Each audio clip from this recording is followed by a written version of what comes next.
బాలకృష్ణ గురుస్వామి గారు మీరేం చెప్తారండి ఈ విషయాల్లో? మీరు 15 సంవత్సరాలుగా కూడా అటు కశ్మీర్ నుంచి కన్యాకుమారి వరకు మీరు చేస్తున్నారు, ఇదంతా మీరు వింటున్నారు. ఈ రోజు కేరళ నుంచి ప్రత్యక్షంగా అమ్మ శశికళ గారు సేవ్ శబరిమల మూవ్మెంట్ స్టార్ట్ చేశారు.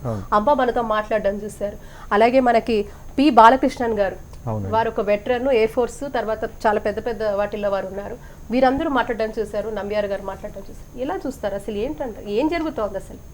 ఈరోజు ఉభయ రాష్ట్రాల నుంచి అయ్యప్పలు లక్షలాదిగా ఇరుముడి కట్టుకొని రూపాయి కూడా స్వామివారి హుండీలో వేస్తున్నాం మేమందరం కూడా. అదేవిధంగా దాతలు, ఎంతోమంది దాతలు ఈ బంగారు తాపురం నిమిత్తము కోట్ల రూపాయలు వెచ్చించడం జరిగింది. ఈరోజు ఉన్నికృష్ణన్ పొట్టికి శబరిమల స్పెషల్ ఆఫీసర్ పర్మిషన్ లేకుండా బంగారం తాపరం వేయడానికి చెన్నైకి చెందిన ఒక స్మార్ట్ కన్సల్టెన్సీ అనే కంపెనీ వరకు తీసుకెళ్ళడానికి ఏం హక్కుంది? అదేవిధంగా ఈరోజు ముఖ్యమంత్రి గారు పినరయి విజయన్ గారు అంటున్నారు ఏంటంటే ట్రెవెన్కోర్ బోర్డుకు ఆయన క్లీన్ చీట్ ఇస్తున్నారు. ఎవరండి ఈ పద్మకుమార్ గారు? పద్మకుమార్ గారు ట్రెవెన్కోర్ బోర్డు మాజీ అధ్యక్షులు. ఆయన ఆ పద్మకుమార్ గారు, ఉన్నికృష్ణన్ పొట్టి గారు, అదేవిధంగా పంకజ్ బండారి గారు, ఎవరైతే స్మార్ట్ కన్సల్టెన్సీకి చెందిన పంకజ్ బండారి గారు, అదేవిధంగా రిథమ్ సంస్థకు చెందిన గోవర్ధన్ గారు, వీళ్ళందరూ ఒక ప్లాన్ ప్రకారం ఈ బంగారు తాపరాన్ని ఏ విధంగా తీసుకెళ్ళి దీన్ని సిట్ అధికారుల ప్రత్యేక అధికారుల బృందం ఏదైతే ఇన్వెస్టిగేషన్ చేసిందో దాంట్లో కూడా వాళ్ళు ఒప్పుకున్నారు ఈ బంగారంలో అవకతవకలు జరిగాయి, దీన్ని మేము మా పర్సనల్గా వాడుకున్నామని చెప్పి కూడా సిట్ అధికారులు ఇచ్చిన నివేదికలో తేలింది. ఇలాంటి వారిపైన ముఖ్యమంత్రి గారు క్లీన్ చీట్ ఇవ్వడం ఎంతవరకు సబబు? అదేవిధంగా ప్రత్యేకంగా ఒక మాజీ మినిస్టర్ గారు కూడా ఇందులో ఇన్వాల్వ్ కావడం, వారు పొంతన లేని సమాధానం సిట్ వారికి చెప్పడం, అదేవిధంగా ఉన్నికృష్ణన్ పొట్టి అనే వ్యక్తి ఒక పార్టీకి చెందిన నాయకురాల్ని కలవడం, దానికి తోడుగా అక్కడ పట్నంతిట్ట ఎంపీ ఆంటోనీ గారు, అదేవిధంగా ప్రకాష్ అదూరే గారు అక్కడ ఎంపీల సహకారంతో వీళ్ళని కలవడం, వీళ్ళందరికీ కూడా సిట్ నోటీసులు జారీ చేసిందనే విషయం ఈ మధ్య మాకు తెలుస్తుంది. అయినా వారు కాదని చెప్తున్నారు. వీళ్ళందరూ కలిసి, ఒక రాజకీయ నాయకులు, అదేవిధంగా ట్రెవెన్కోర్ బోర్డు అధికారులు, వీళ్ళందరూ కలిసి ఈరోజు శబరిమల ఆలయం అంటే దాదాపు ప్రపంచంలోనే ఒక విశిష్టమైన ఆలయం. ఈరోజు మన భారతదేశం నుంచే కాక విదేశాల నుంచి కూడా, అమెరికా లాంటి దేశాల్లో అయ్యప్ప మాల దీక్షలు తీసుకొని ఒక నమ్మకంతో ఆ స్వామిని కొలిస్తే మా జీవితాలు మారుతాయని చెప్పి ఎంతో నమ్మకంతో లక్షలాదిగా అయ్యప్పలు, చిన్న చిన్న పిల్లలు, వృద్ధులు, మహిళలు వస్తుంటే మీరు ఒక ప్లాన్ ప్రకారం ఇంతకుముందే శశికళమ్మ అన్నట్టు మహిళా ప్రవేశంతో ఈరోజు మనందరినీ కూడా డైవర్ట్ చేయడం, ఈరోజు ఒక ప్లాన్ ప్రకారము ఈ వ్యవస్థను ఏర్పాటు చేసి దయచేసి ప్రతి అయ్యప్పలము మనము దీనిపై తిరుగుబాటు చేయాలి. ఈరోజు ప్రత్యేకంగా హైకోర్టు ఏదైతే నివేదిక ప్రకారం హైకోర్టు విచారణ జరిపితే మాత్రం మనకి ఈ విషయాలు తెలుస్తున్నాయి. అక్కడ స్పెషల్ ఆఫీసర్గా కొత్త కమిషనర్ వచ్చారు, వారు ఈ బంగారం విషయం బయట పెట్టడం జరిగింది. ఇంకా ఇది కాకుండా ఎన్ని రకాలుగా మన అయ్యప్ప సంపద దోచుకొని తింటున్నారు. ఈరోజు మనం ఇంత కష్టపడి శబరిమలకి వెళ్తే అక్కడ మనని ఒక చీడపురుగుల కంటే అధ్వానం. నేను మొన్ననే శబరిమలకి వెళ్ళొచ్చాను.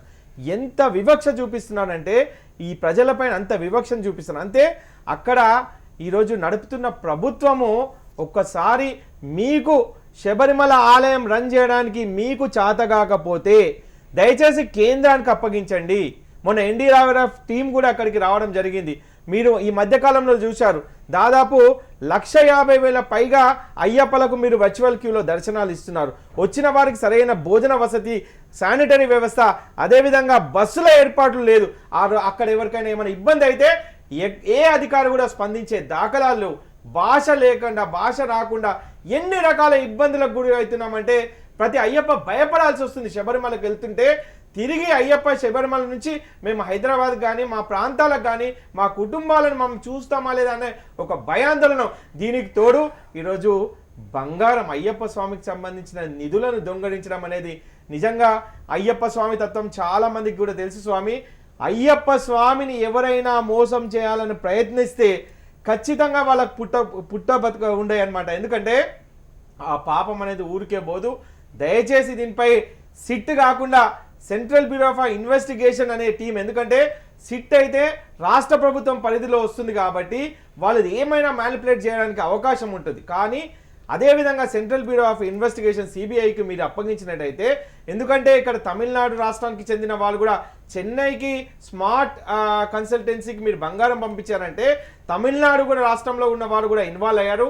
అదేవిధంగా కేంద్రంలో ఉన్న ఒక ఎంత ధైర్యంగా ఒక ఉన్నికృష్ణన్ పొట్టి అనేది కేంద్రానికి సంబంధించిన ఒక సీనియర్ నాయకురాల్ని కలిసి వారితో పాటు ఫోటోలు దిగి ఈ మధ్య వైరల్ అవుతుంటే, ఇది కేంద్రం నుంచి మీరు అన్నట్టు ఇంతకుముందు మన నంబూద్రి గారు అన్నట్టు ఈ ఈ దాంట్లో విదేశీయుల హస్తం కూడా ఉన్నట్టుగా ఒక అనుమానం ఏర్పడుతుంది.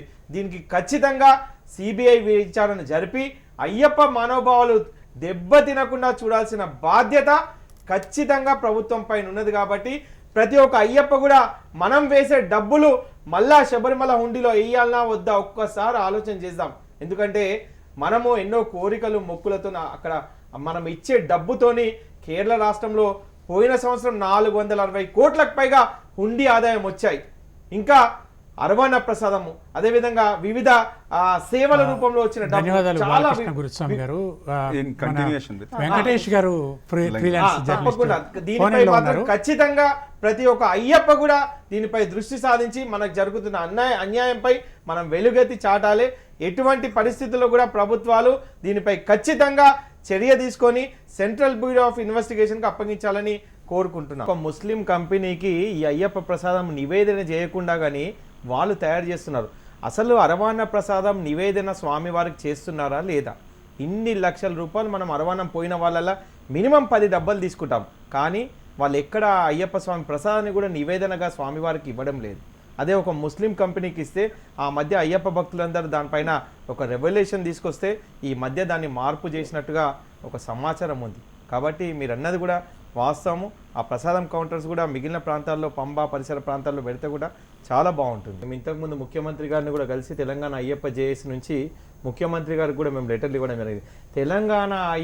తెలంగాణ రాష్ట్రం నుంచి అధికార బృందం అనేది అక్కడ ఒక ఐఏఎస్ కానీ ఒక రిటైర్డ్ వీరిని వేస్తే అక్కడ అధికార బృందం ఉంటే భాష కానీ అక్కడ ఏ ఇబ్బందులైనా ఈ ఉభయ రాష్ట్రాల ప్రజలకు ఎటువంటి ఇబ్బంది కాకుండా అక్కడ ఇక్కడ యంత్రాంగం ఒక అనేది ఉంటే ఖచ్చితంగా, ఎందుకంటే మొన్న ఒక మహిళ చనిపోయింది లైన్లో. అదే విధంగా మన తెలంగాణ రాష్ట్రానికి చెందిన ఒక 2 వ్యక్తులు చనిపోయారు.